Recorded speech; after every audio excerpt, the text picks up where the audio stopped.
Fala pessoal, nessa aula nós vamos ver sobre matrizes. As matrizes elas possuem uma vasta gama aí de aplicações na computação. Temos, por exemplo, nos jogos, qualquer jogo que tenha ali uma distribuição espacial na forma de linhas e colunas, você pode representar isso como uma matriz. As transformações geométricas, então, por exemplo, você transladar um objeto, rotacionar, tudo isso são transformações geométricas que são representadas por matrizes também. Já uma aplicação bem direta que a gente enxerga ali logo de cara as matrizes são o processamento de imagens. Então, para quem não sabe, as imagens elas são representadas por matrizes. Se tivermos uma imagem tons de cinza, então vai ser uma matriz que cada elemento da matriz vai ser um único valor entre 0 e 255, onde o 0 é o preto e o 255 é o branco, e aí você tem os valores intermediários para representar os tons de cinza. Já numa imagem colorida, cada elemento desse da matriz vai conter uma tupla, possivelmente 3 valores inteiros também entre 0 e 255 para representar os 3 canais de cores.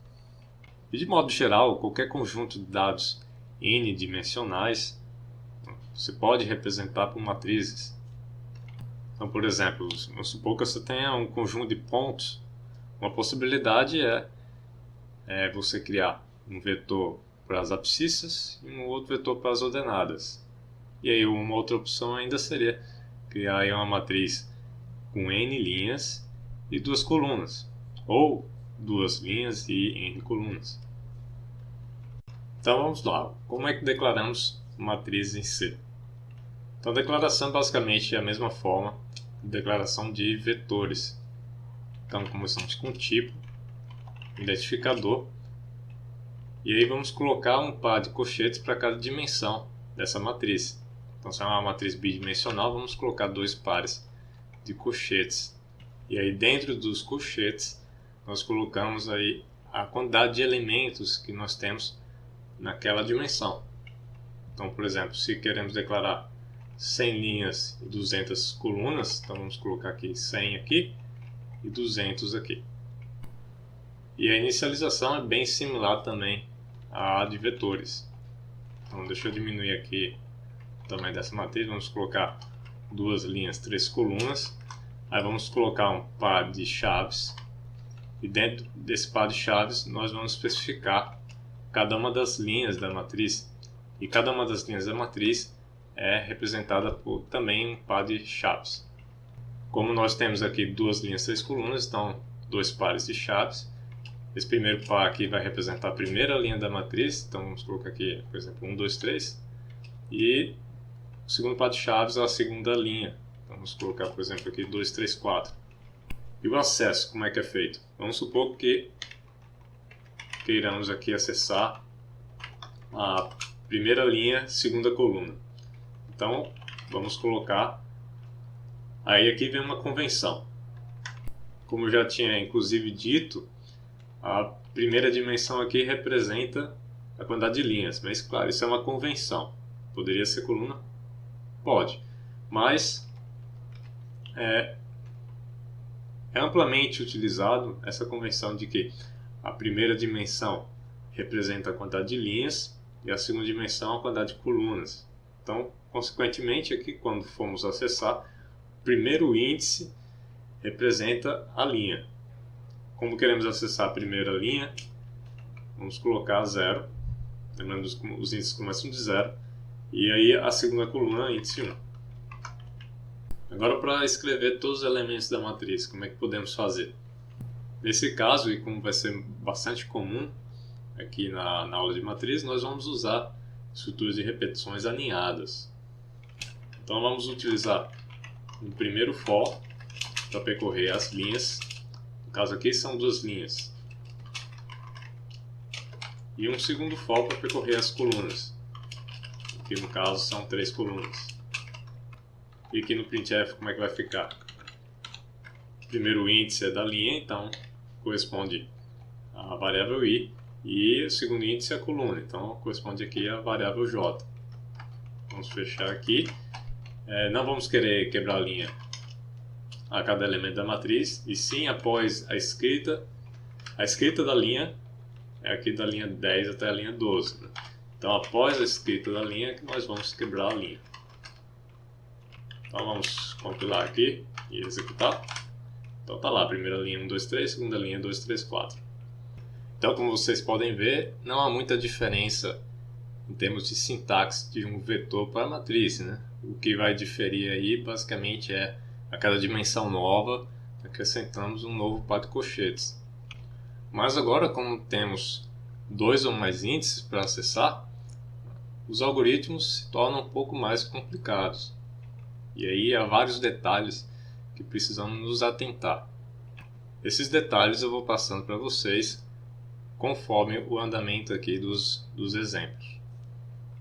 Nesse próximo exemplo, vamos mudar essa matriz para ser uma matriz 5x5 para que ela fique de acordo com essa matriz que está aparecendo na tela. Então, a primeira coisa, vamos modificar aqui para ser uma matriz 5x5. Ela é uma matriz triangular superior, então podemos inicializar tudo com 0 e depois modificarmos só a parte superior da matriz. Para inicializar tudo com 0, podemos inicializar só um elemento da matriz, e isso é suficiente para inicializar toda a matriz com zeros.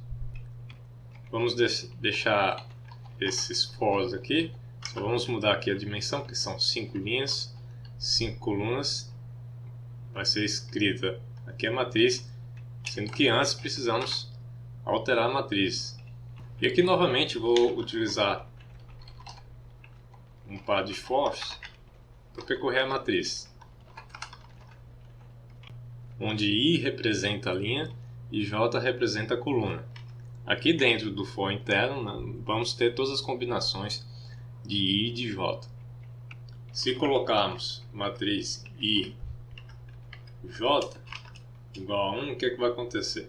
Toda a matriz vai ser preenchida com 1. O que precisamos alterar aqui para que seja só a parte superior? Uma possibilidade é, uma vez que a matriz já está preenchida com 0, podemos começar o J aqui a partir de I. Então, quando o I for 0, estamos na primeira linha. Na primeira linha, o J vai de 0 até 4. Então, podemos colocar aqui o J começando em I. Quando o I for 1, o J vai começar em 1 e vai até 4. E assim por diante até o I chegar em 4, aí o J vai de 4 até 4. Agora vamos ver esse exemplo aqui um pouquinho mais complicado. É uma matriz 5x5 também, mas com algumas regras diferentes. A primeira linha vai ser sempre 1, 2, 3, 4, 5. Qualquer outro número da matriz, exceto os da última coluna, é igual à soma do número que está acima com o número que está a nordeste. Então, por exemplo, esse 3 aqui é a soma do número que está de cima, que é 1, mas o número que está no nordeste é 2, então 1 mais 2 é 3. Já esse 34 aqui corresponde à soma de 16 e 18. Fica restando aí os da última coluna. Os da última coluna, a partir da segunda linha, é igual ao da penúltima coluna. Então é simplesmente replicar os elementos da penúltima coluna. Então vamos lá, como é que podemos implementar isso? Então vamos começar pela primeira regra, que diz que a primeira linha é 1, 2, 3, 4, 5. Uma possibilidade é vir aqui e colocar 1, 2, 3, 4, 5. Ok, a segunda regra diz que qualquer outro número da matriz, exceto os da última coluna, é igual à soma do número acima com o número a nordeste. Então vamos modificar essas duas estruturas de repetição aqui para contemplar somente essa parte da matriz. Então nesse caso o I começa em 1 e vai até 4. E o I representando a linha. E o J de 1 até 3, porque vamos desconsiderar a última coluna. E aí qual vai ser o valor de matriz IJ? Vai ser a soma do número que está acima com o número que está a nordeste. Então vamos colocar aqui a soma. Como é que pegamos o número que está acima, na linha acima? Então vai ser na matriz, o índice da linha, nós estamos atualmente na linha I. Então vai ser o índice I menos 1. E a mesma coluna. Então esse é o número que está acima. E o número que está no dash é qual? É o que está na linha acima, então novamente I menos 1. E na coluna da direita. E a coluna da direita é J mais 1. Só corrigir aqui, né? O J começa na realidade da primeira coluna, então é a partir de 0. Ok, agora falta implementar a terceira regra, que é o quê? Os números da última coluna, exceto os da primeira linha, é igual aos da penúltima coluna. Então aqui no caso vamos usar só um for, onde vamos percorrer as linhas da segunda linha, que é o de índice 1, até a quinta linha, que é o de índice 4. E aí o que é que vamos alterar na matriz? Linha I e a última coluna. A última coluna é o de índice 4. E vai ser igual a quanto? Vai receber o valor que está em matriz I na penúltima coluna. E a penúltima coluna é a de índice 3. Vamos compilar e executar. E agora, o que é que aconteceu?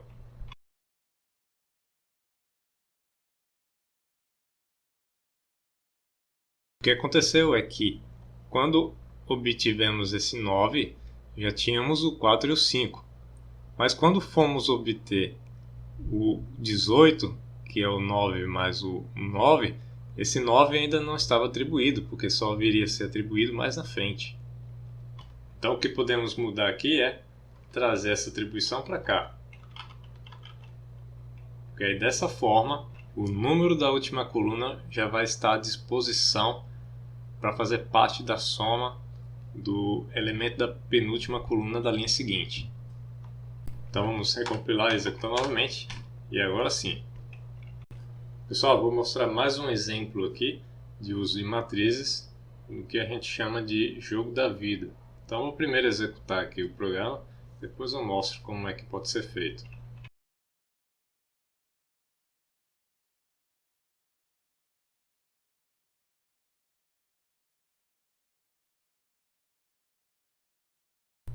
Então, antes de partir propriamente para o código, vamos entender um pouquinho aqui a lógica da simulação. Então o que vocês estão visualizando é uma matriz de caracteres, só tem ou o caractere traço ou o caractere sequilha, que é o jogo da velha. Quando a simulação começa, são atribuídos valores aleatórios. E à medida que o tempo passa, essa matriz vai sendo atualizada de acordo com algumas regras. Agora sim, vamos para o código. Então, estou exibindo aqui um código incompleto, depois vamos ver com mais detalhes, só para ter uma ideia geral do funcionamento aqui do programa. Então, começamos aqui com a declaração de uma matriz de int, e aqui foi uma opção minha, eu estou armazenando a matriz para armazenar somente zeros e uns. Depois esses zeros e uns são transformados para traço ou sequilha. Então, a matriz é de inteiros, tem 30 linhas, 80 colunas. Temos uma segunda matriz de mesmo tamanho, e aí mais na frente vocês vão entender por que precisamos de uma segunda matriz. E aí, como aqui na linha 10 e na linha 11, como rotineiramente vamos precisar da quantidade de linhas e colunas, vamos colocar aqui em duas variáveis, L, que é o número de linhas, e C, o número de colunas. O I e o J aqui são para as estruturas de repetição, e vivos é uma variável que vai fazer parte da regra de atualização das matrizes. Depois da declaração, temos aqui uma inicialização, isso aqui vai ser detalhado mais, mas vamos ter uma parte aqui que vai inicializar a matriz com zeros e uns de forma aleatória. E aqui temos um bloco, uma estrutura de repetição, um loop infinito, que vai repetir infinitas vezes. E dentro desse loop, nós temos o quê? Um bloco aqui, uma estrutura de repetição aninhada, responsável por atualizar a matriz de acordo com as regras do jogo da vida. Depois de atualizar a matriz, nós vamos limpar a tela, vamos escrever a matriz na tela, então substituindo lá, no caso aqui, os zeros por traço e 1 por sequilha, e depois vai ter um comando para esperar 100 milissegundos. Agora sim, vamos analisar o código completo. Então, esse trecho aqui é o trecho responsável por inicializar a matriz. Como eu tinha dito, são números aleatórios entre 0 e 1. Para pegar esse número aleatório, eu utilizo aqui a função rand, que é um assunto de outro vídeo. E aí, em seguida, temos aqui o while true, né? Enquanto for verdadeiro, então vai repetir infinitas vezes, que essa estrutura é responsável por ficar repetindo a atualização da matriz e exibindo na tela. E aí lá dentro nós temos essa estrutura de repetição alinhada aqui, que é responsável por atualizar a matriz. Vamos entender agora como é a atualização dessa matriz. Como eu tinha dito, a atualização da matriz se dá através de algumas regras. Como o próprio nome diz, é o jogo da vida, né? Então essa matriz temos os zeros e os uns, ou os traços e os sequilhas. Os sequilhas representam indivíduos. Esses indivíduos estão vivos. Quando esse indivíduo morre, ele desaparece do mapa, fica só um traço. E aí, para saber se ele vai continuar vivo de uma geração para outra, nós precisamos verificar como é que está a vizinhança. O que significa vizinhança? Vizinhança é um termo bastante usado no contexto de matrizes. Cada elemento da matriz possui uma vizinhança. Essa vizinhança varia de acordo com a posição e de acordo com o critério do que você estabelece do que é um vizinho. Por exemplo, chamamos de vizinhança de 4 quando consideramos como vizinhos o elemento de cima, o de baixo, da esquerda e da direita. Chamamos de vizinhança de 8 quando, além desses 4 vizinhos, incluímos também os das diagonais. Sendo que, observem que a quantidade de vizinhos depende da posição. Então temos, por exemplo, que os elementos da primeira linha, da última linha, da primeira e última coluna não possuem todos esses 4 ou 8 vizinhos. Por exemplo, os elementos da última coluna não possuem o vizinho da direita. E aí, há várias formas de tratar essa questão da vizinhança. Aqui no jogo da vida eu estou utilizando vizinhança de 8. E aí, para evitar ter que testar se aquele vizinho existe, eu simplifiquei a questão. Eu estou atualizando somente os elementos da matriz que não estão na borda da matriz. Assim eu garanto que ele tem os 8 vizinhos. Por isso que estou aqui percorrendo as linhas da segunda linha até a penúltima linha e da segunda coluna até a penúltima coluna. É claro que poderíamos colocar aqui toda a matriz, incluindo a borda, né? Mas aí, quando formos verificar a vizinhança, teríamos que verificar primeiro se aquele vizinho existe. Porque se não verificarmos se ele existe, aí podemos acabar acessando um elemento que está fora dos limites da matriz, podendo dar falha de segmentação. Mas vamos lá, vamos prosseguir com o que eu estava dizendo, né? Eu estava dizendo que a atualização depende da vizinhança. E qual é a regra que é implementada aqui no jogo da vida? Nós vamos olhar para esses 8 vizinhos e contar quantos deles estão vivos. A geração atual ela está armazenada na matriz M. E aí nós vamos precisar de uma segunda matriz, já vamos entender o porquê. Mas por enquanto o que precisamos entender aqui é que a segunda matriz vai armazenar, a M2 aqui no caso, vai armazenar a geração seguinte. Então M é a geração atual e M2 é a geração seguinte. E aí olhando para a geração atual, se aquela célula linha I, coluna J, tiver um indivíduo vivo, então significa que está um lá, então nós vamos olhar a quantidade de vivos. Se for 2 ou 3, continua vivo, senão ele morre. Se na geração atual não estiver vivo e houver 3 vizinhos vivos, aí nesse caso surge uma vida ali. Se não, continua morto. Agora sim vamos entender por que precisamos de uma segunda matriz. Se usássemos uma única matriz, iríamos atualizar na posição IJ a geração seguinte, substituindo a geração atual.